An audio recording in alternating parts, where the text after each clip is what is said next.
Assalamualaikum warahmatullahi wabarakatuh. Halo semuanya, apa kabar? Alhamdulillah sehat walafiat dalam lindungan Allah Subhanahu wa taala. Kembali bersama saya Ibu Dia Astuti. Hari ini kita akan melanjutkan materi pembelajaran prosedur penyimpanan dokumen kantor. Nah, mari kita ikuti pembahasannya seperti berikut ini. Namun jangan lupa untuk dukung saya dengan like, share, subscribe, dan bunyikan loncengnya. Terima kasih sudah belajar bersama saya. Sukses untuk semuanya. Dalam penanganan dokumen seperti yang sudah kita bahas pada video sebelumnya, bahwa proses penyimpanan dokumen ini merupakan proses akhir dalam penanganan dokumen.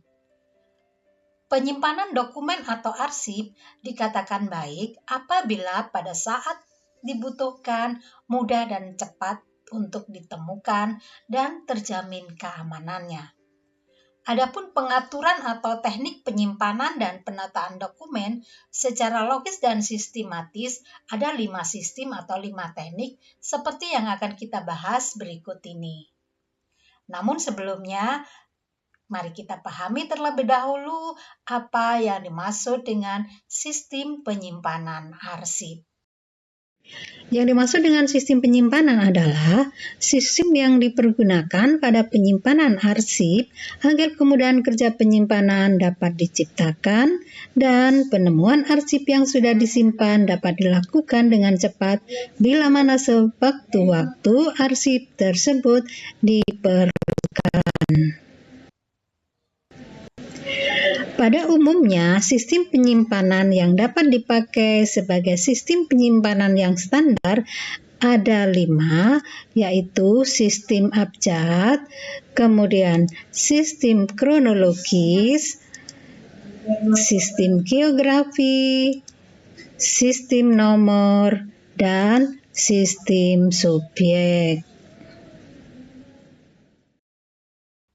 Penyimpanan arsip sistem abjad adalah sistem penyimpanan dan penemuan kembali arsip yang disusun berdasarkan pengelompokan nama orang, badan, atau organisasi yang disusun berdasarkan urutan abjad alfabet. Disusun mulai dari huruf A sampai Z, dan seterusnya dengan berpedoman pada peraturan mengindeks. Sistem perihal atau sistem subjek. Sistem perihal atau sistem subjek ini adalah sistem penataan dan penyimpanan arsip yang menggunakan pedoman atau caption menurut jenis dokumennya seperti misalnya dokumen keuangan, kepegawaian, penawaran, dan lain-lain yang disesuaikan dengan jenis layanan yang ada. Berikutnya sistem nomor atau numeric system. Sistem nomor merupakan sistem penataan dan penyimpanan dokumen dalam tempat penyimpanan dengan menggunakan kode nomor.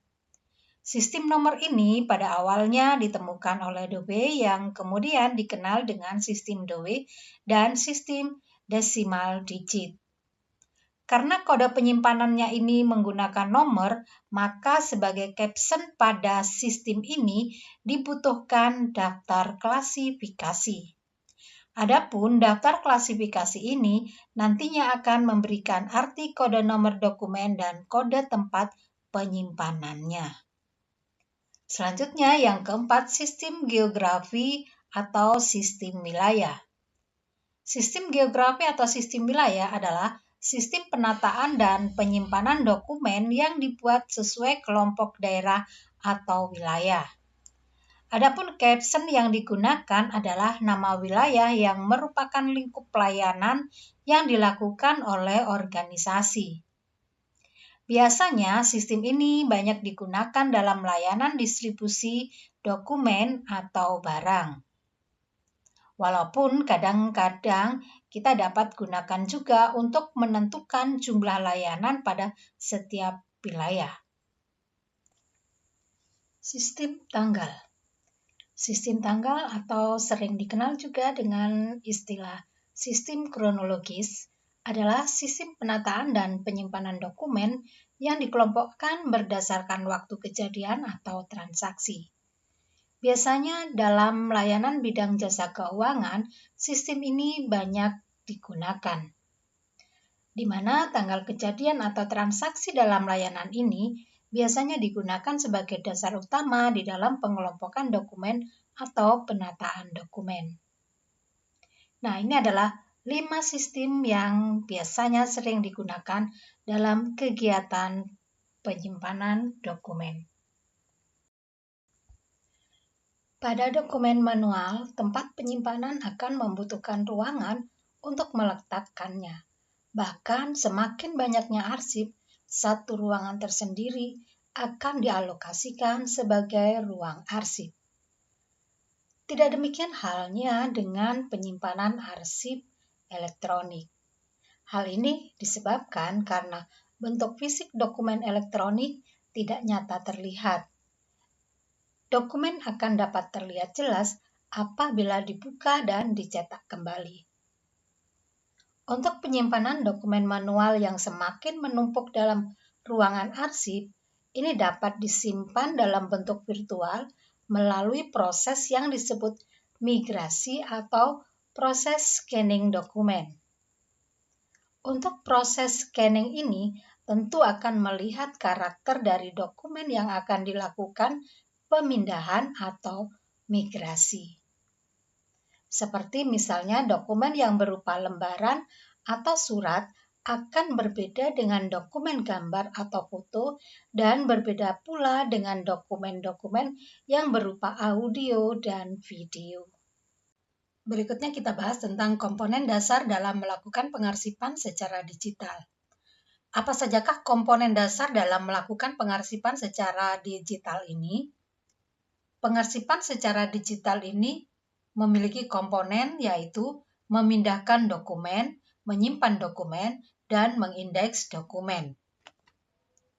Komponen dasar dalam melakukan pengarsipan secara digital yang pertama yaitu memindahkan dokumen. Dalam kegiatan memindahkan dokumen ini, prosesnya dapat dilakukan melalui scanning. Scanning ini merupakan proses pemindahan dokumen melalui scanner untuk menghasilkan data ataupun gambar yang secara langsung dapat berupa PDF sehingga akan dapat disimpan di komputer. Kedua, bisa menggunakan conversion. Conversion ini merupakan proses mengubah dokumen dari file MS Word atau Excel menjadi gambar dengan format JPG atau ke dalam format lainnya.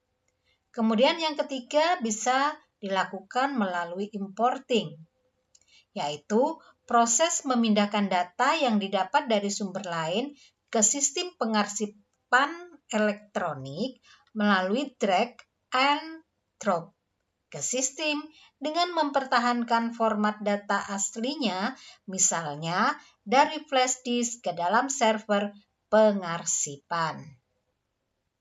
Berikutnya, komponen dasar yang kedua dalam melakukan pengarsipan secara digital yaitu menyimpan dokumen. Dalam kegiatan ini, proses penyimpanan dokumen elektronik haruslah didukung oleh sistem yang sesuai tentunya dengan kebutuhan untuk masa yang akan datang. Nah, untuk arsip yang bentuknya sejenis atau sama, ini sebaiknya disimpan dalam satu folder yang terbagi dalam sub-sub folder, tentunya harus sesuai dengan kebutuhan dan sistem online yang digunakan. Kemudian komponen dasar yang ketiga yaitu mengindeks dokumen. Sama seperti halnya dalam proses mengindeks secara manual, maka indeks secara elektronik ini pun harus dilakukan agar informasi yang ada dapat dengan mudah dipahami oleh user pada saat ini.